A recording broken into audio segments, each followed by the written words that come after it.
છોટાઉદેપુર નાયબ મુખ્યમંત્રી શ્રી હર્ષ સાંઘવી આવશે છોટાઉદેપુર જિલ્લાની મુલાકાતે। સ્થાનિક સ્વરાજ્યની ચૂંટણીને લઈ હર્ષ સાંઘવી આવશે બોડેલી ખાતે હર્ષ સાંઘવીની જાહેર સભા યોજાશે। જિલ્લા પંચાયત, તાલુકા પંચાયત અને નગરપાલિકાના ઉમેદવારો માટે કરશે પ્રચાર। આગામી 16મી તારીખે હર્ષ સાંઘવી બોડેલી ખાતે જાહેર સભા યોજશે। ભાજપ દ્વારા બોડેલીમાં તાડામાર તૈયારીઓ શરૂ કરાઈ।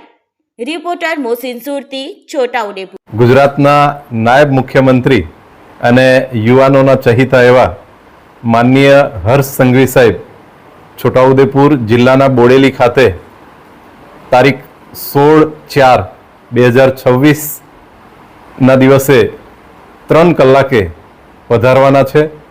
તો આ કાર્યક્રમની અંદર છોટાઉદેપુર જિલ્લાના સૌ કાર્યકર્તા તથા પાર્ટીના સૌ શુભેચ્છકોને આ કાર્યક્રમમાં ઉપસ્થિત રહેવા માટે મારું ભાવભીનું આમંત્રણ છે।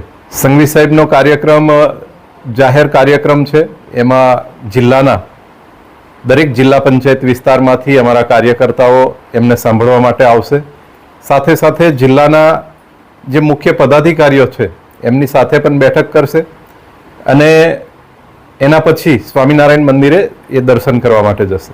હા, અત્યારે જે ગુજરાતની અંદર સ્થાનિક સ્વરાજ્યની ચૂંટણી ચાલી રહી છે એમાં છોટાઉદેપુર જિલ્લાની અંદર પણ 32 જિલ્લા પંચાયત અને 7 તાલુકા પંચાયત તથા બોડેલી નગરપાલિકા આ જે ચૂંટણી છે એ ચૂંટણીના પ્રચાર અર્થે તેઓ છોટાઉદેપુર મુકામે આવી રહ્યા છે।